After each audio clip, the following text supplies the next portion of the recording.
اور ہم نے بہت سے جن اور انسان دوزخ کے لیے پیدا کیے ہیں، ان کے دل ہیں لیکن ان سے سمجھتے نہیں، اور ان کی آنکھیں ہیں مگر ان سے دیکھتے نہیں، اور ان کے کان ہیں پر ان سے سنتے نہیں۔ یہ لوگ بالکل چوپایوں کی طرح ہیں، بلکہ ان سے بھی زیادہ بھٹکے ہوئے۔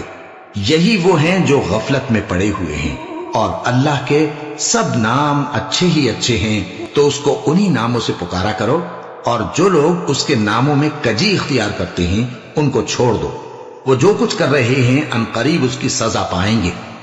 اور ہماری مخلوقات میں سے وہ لوگ بھی ہیں جو حق کا رستہ بتاتی ہیں اور اسی کے مطابق انصاف کرتی ہیں، اور جن لوگوں نے ہماری آیتوں کو جھٹلایا ان کو ہم بتدریج اس طرح پکڑیں گے کہ ان کو معلوم ہی نہیں ہوگا، اور میں ان کو مہلت دیے جاتا ہوں، میری تدبیر بڑی مضبوط ہے۔ اے پیغمبر صلی اللہ علیہ وآلہ وسلم، کہہ دو کہ اے کافرو، جن بتوں کو تم پوجتے ہو ان کو میں نہیں پوجتا، اور جس معبود کی میں عبادت کرتا ہوں اس کی تم عبادت نہیں کرتے، اور میں پھر کہتا ہوں کہ جن کی تم پرستش کرتے ہو ان کی میں پرستش کرنے والا نہیں ہوں، اور نہ تم اس کی بندگی کرنے والے معلوم ہوتے ہو جس کی میں بندگی کرتا ہوں۔ تمہارے لیے تمہارا رستہ، میرے لیے میرا رستہ۔ کھڑکھڑانے والی، کھڑکھڑانے والی کیا ہے؟ اور تم کیا جانو کہ کھڑکھڑانے والی کیا ہے؟ وہ قیامت ہے جس دن لوگ ایسے ہوں گے جیسے بکھرے ہوئے پروانے، اور پہاڑ ایسے ہو جائیں گے جیسے دھنکی ہوئی رنگ برنگی اون۔ اب جس کے اعمال کے وزن بھاری نکلیں گے وہ دل پسند عیش میں ہوگا، اور جس کے وزن ہلکے نکلیں گے اس کا ٹھکانہ ہاویہ ہے۔ اور تم کیا سمجھے کہ ہاویہ کیا چیز ہے؟ وہ دہکتی ہوئی آگ ہے۔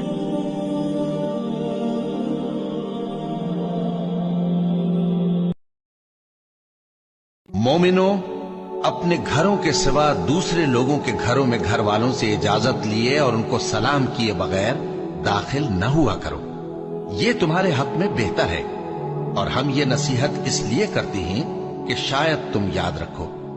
پھر اگر تم گھر میں کسی کو موجود نہ پاؤ تو جب تک تم کو اجازت نہ دی جائے اس میں مت داخل ہو، اور اگر یہ کہا جائے کہ اس وقت لوٹ جاؤ تو لوٹ جایا کرو، یہ تمہارے لیے بڑی پاکیزگی کی بات ہے، اور جو کام تم کرتے ہو اللہ سب جانتا ہے۔ توبہ کرنے والے، عبادت کرنے والے، حمد کرنے والے، روزہ رکھنے والے، رکوع کرنے والے، سجدہ کرنے والے، نیک کاموں کا امر کرنے والے اور بری باتوں سے منع کرنے والے، اللہ کی حدوں کی حفاظت کرنے والے، یہی مومن لوگ ہیں۔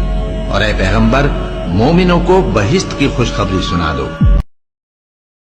اور رحمان کے بندے تو وہ ہیں جو زمین پر آہستگی سے چلتے ہیں، اور جب جاہل لوگ ان سے جاہلانہ گفتگو کرتے ہیں تو سلام کہتے ہیں، اور وہ جو اپنے پروردگار کے آگے سجدے کر کے اور عز و ادب سے کھڑے رہ کر راتیں بسر کرتے ہیں، اور وہ جو دعا مانگتے رہتے ہیں کہ اے پروردگار دوزخ کے عذاب کو ہم سے دور رکھیو کہ اس کا عذاب چمٹنے والا ہے، بے شک دوزخ ٹھہرنے اور رہنے کی بہت بری جگہ ہے۔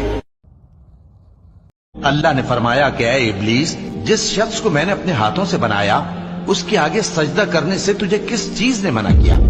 کیا تو غرور میں آ گیا یا اونچے درجے والوں میں تھا؟ بولا کہ میں اس سے بہتر ہوں کہ تو نے مجھ کو آگ سے پیدا کیا اور اسے مٹی سے بنایا۔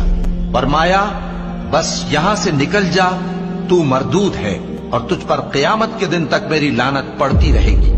کہنے لگا کہ میرے پروردگار، اچھا تو مجھے اس روز تک کہ لوگ اٹھائے جائیں مہلت دے۔ فرمایا کہ تجھ کو مہلت دی جاتی ہے اس روز تک جس کا وقت مقرر ہے۔ کہنے لگا کہ مجھے تیری عزت کی قسم، میں ان سب کو بہکاتا رہوں گا سوائے ان کے جو تیرے چنے ہوئے بندے ہیں۔ فرمایا ٹھیک ہے، اور میں ٹھیک ہی کہتا ہوں کہ میں تجھ سے اور جو ان میں سے تیری پیروی کریں گے سب سے جہنم کو بھر دوں گا۔